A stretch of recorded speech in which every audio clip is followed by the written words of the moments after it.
Alors, en résumé, atterrissage en Suède et ensuite début de la grande aventure en direction du petit village d'Arjeplog, qui est quand même situé à seulement 70 km du cercle polaire arctique. En tout cas, c'est là que vous attendent tous les membres du team du Laponi Ice Driving pour un stage de 2, 3, 4 jours de rêve au pays de la conduite sur glace.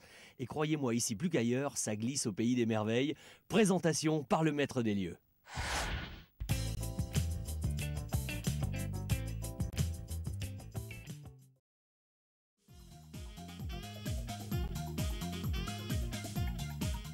Alors Christophe, moi qui, tu sais, suis en permanence à la recherche de l'adhérence absolue, là j'arrive quand même dans un univers complètement à part. D'abord, quelle température il fait et où sommes-nous là?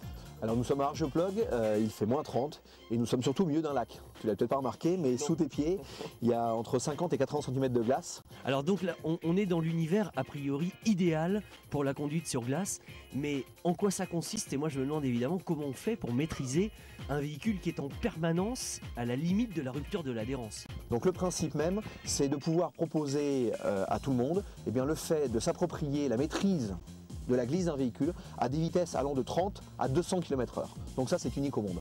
Là, en fait, nous allons utiliser des techniques de pilotage, véritablement, au sens propre du terme, où là, le véhicule va travailler sur de la dynamique. En fait, nous avons des pneus qui sont des pneus neige, mais cloutés, ce qui va nous permettre d'avoir des transferts de masse. Et grâce à ces transferts de masse, on va pouvoir justement utiliser des techniques qui sont des techniques que tu pourras réutiliser sur du bitume, mouillé, sec, en travaillant sur les mêmes principes, sur la même coordination au niveau des gestes.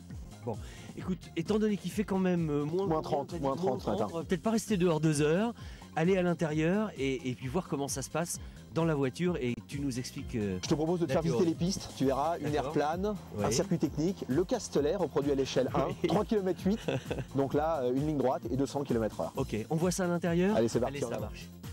Lorsqu'on veut mettre la voiture en dérive, il y a plusieurs techniques. Soit on parle d'inscrire la voiture sur les freins, soit on parle d'appel contre appel.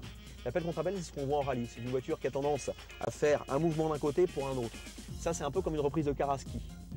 C'est justement une inscription qui permet de bénéficier d'un rebond de suspension pour avoir un déséquilibre encore plus précis au moment où tu le souhaites. C'est des techniques qui sont utilisées en championnat du monde de rallye. Ok. Je crois qu'on se rendrait mieux compte si on pouvait essayer. Allez, on y va tout de suite, c'est là. Parce qu'en fait, on est sur du verglas, mais mine de rien, on a des pneus cloutés. Donc, on va pouvoir évoluer, sereinement à 60-80 km/h. Donc, il va falloir dépasser cette limite, être en survitesse pour qu'au bout d'un moment, la voiture dérape. Donc, une inscription au volant et une inscription au frein et la voiture dérape. On a déclenché une dérive.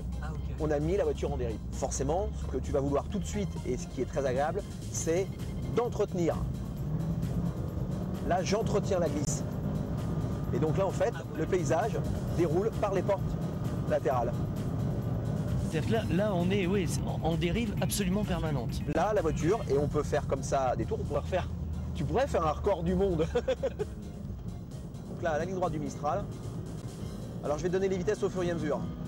140, on passe la 4.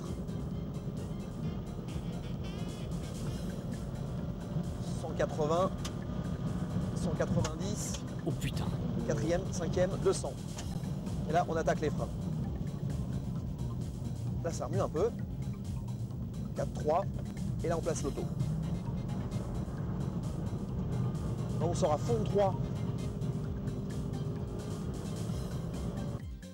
Alors, au départ, tu vas braquer, contre-braquer un petit peu.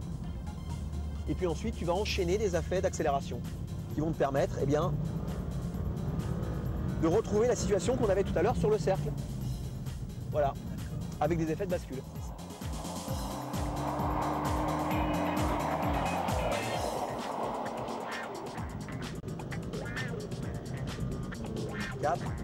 Et là, je rentre dans une chicane.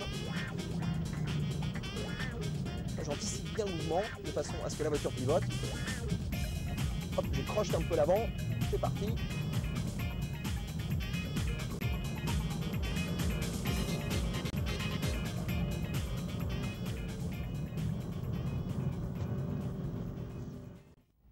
Bien. Prends le volant.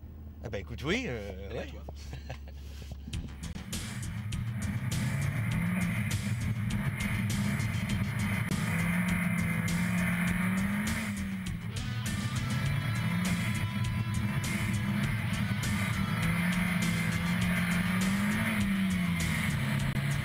lèves le pied, tu braques, tu poses le pied sur le de frein. Très bien. Contre-braque. Voilà. Ok, voilà le principe de la dérive. Exactement. Attends, je m'en refais un petit pour le plaisir. Hein.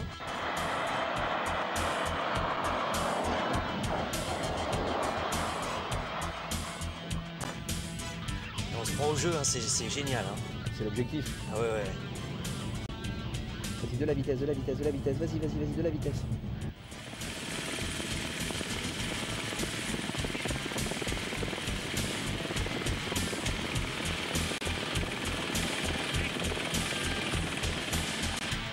Parfait. Bien. Yes. Tu sens en fait les 4 motrices, ça brom, qui t'extrait du virage. Attends.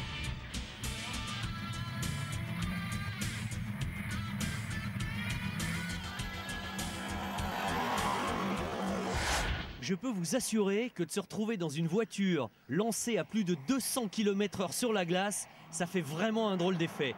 Et là, c'était du réel. Pas de cinéma, pas de cascadeurs, pas d'effets spéciaux numériques comme on en voit beaucoup actuellement. C'était du réel. Maintenant, ce que vous allez voir, là, ça, c'est du cinéma. Regardez, c'est hallucinant ce qu'il est en train de faire. Maîtriser la glace comme ça, admiratif. Retour en Laponie, et vous pensez bien que dans un environnement entièrement dédié à la conduite sur glace comme celui-ci, il était impensable de ne pas aller à la rencontre d'un des plus grands spécialistes de la discipline, l'ami Yvan Muller.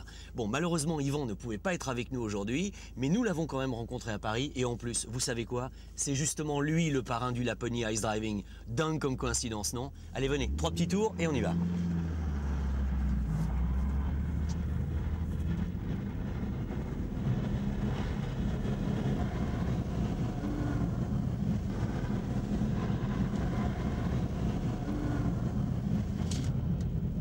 Ce qui m'a attiré, c'est de pouvoir rouler sur de la glace sans limitation. Parce que c'est vrai que sur les courses sur glace, en termes de kilométrage, c'était assez faible. En revanche, là, on peut rouler toute la journée, il y a de la glace à en revendre. Et puis en plus, sur un circuit où on atteint des hautes vitesses, un tracé exceptionnel, puisque c'est le tracé du Castellet. Et puis on roule, en avoir plein les bras en fin de journée. Quel est le secret s'il y en a un? Non, il n'y a pas de secret. Ça serait trop facile si tout dépendait d'un secret. Non, je crois que c'est une combinaison de choses. Et puis je crois que sur la glace, il y a encore une autre particularité, c'est qu'avec la température, la glace change et le grip est différent aussi en fonction du moment de la journée, avec la température, avec un peu de soleil, avec un peu de givre, etc. C'est l'adhérence qui est précaire et c'est d'arriver à maintenir la voiture sur la piste dans ces conditions-là. C'est un peu comme si on va sur une patinoire avec des petites chaussures de ville et puis voilà, on essaye de faire la même chose avec une voiture. Et ce qui est attirant et excitant, c'est d'arriver à danser en quelque sorte avec la voiture en réussissant à la garder sur la route.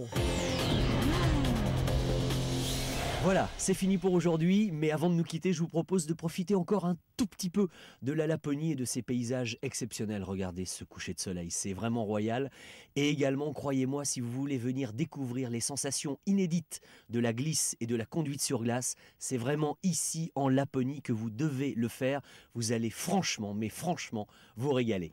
Pour le fun, je vous propose de revoir en musique quelques-unes des plus belles images de ce séjour. Merci à tous, nous on va se mettre au chaud hein, et à la prochaine fois. Bye.